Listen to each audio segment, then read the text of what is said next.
In sports, there are debates. In basketball, there is only one.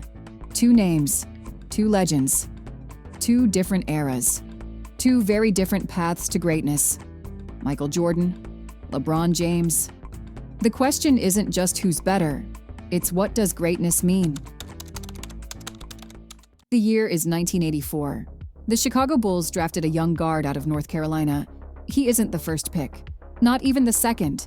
But from his first game, everyone knew. Michael Jordan was different.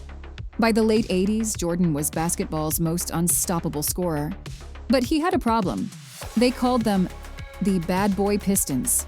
Detroit's strategy was simple. Hurt him, double him, knock him down every time he touches the ball. For years, Jordan failed, but he didn't run. He built muscle, he built mental toughness. And in 1991, he finally broke through, defeating the Pistons, winning his first championship. And the dynasty began. 6 championships, 6 finals MVPs. A perfect record on basketball's biggest stage.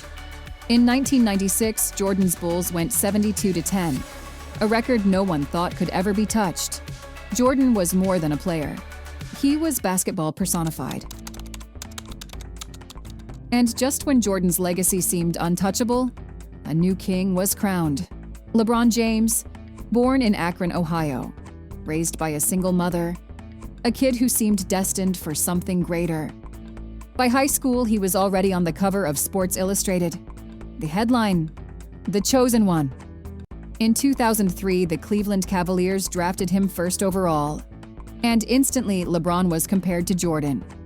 The pressure, immense, the expectations, impossible. But LeBron didn't just meet them. He exceeded them. For Jordan, the defining moment was his last shot in a Bulls jersey. 1998, Game 6, Utah Jazz.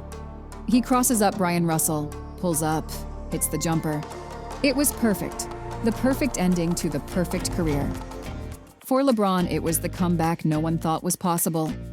NBA Finals, Cleveland versus Golden State. The Warriors had won 73 games, breaking Jordan's Bulls record. They were up 3-1 in the series. No team had ever come back from that deficit. And then, LeBron James took over. Game 7. With minutes left, Andre Iguodala goes for the layup. LeBron chases him down and delivers the most iconic block in NBA history. Seconds later, Kyrie Irving hits the dagger 3. Cleveland wins its first championship in 52 years. And LeBron keeps his promise.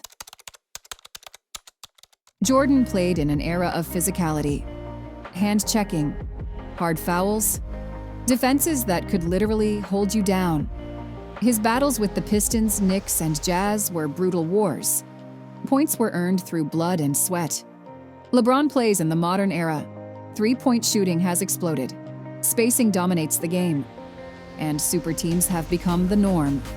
LeBron didn't just play against great teams. He played against dynasties. Tim Duncan's Spurs, and most of all, the Golden State Warriors with Stephen Curry and Kevin Durant. Jordan's era was about surviving brutality. LeBron's era is about overcoming strategy, pace, and firepower. On Jordan's side, we're talking about 10 scoring titles, a career average of 30.1 points per game, the highest in NBA history. And let's not forget the crown jewel, 6 trips to the finals, 6 championships, 6 wins. Undefeated when it mattered most. Perfection. On LeBron's side, the numbers are just as jaw-dropping. The NBA's all-time leading scorer with over 42,000 points, and still adding to that total. But he's no one-dimensional player. He's also in the top 10 all-time in assists. And let's talk finals appearances. 10 trips to the biggest stage, leading 3 different teams there. That's unmatched versatility and longevity. Jordan's peak dominance was unmatched.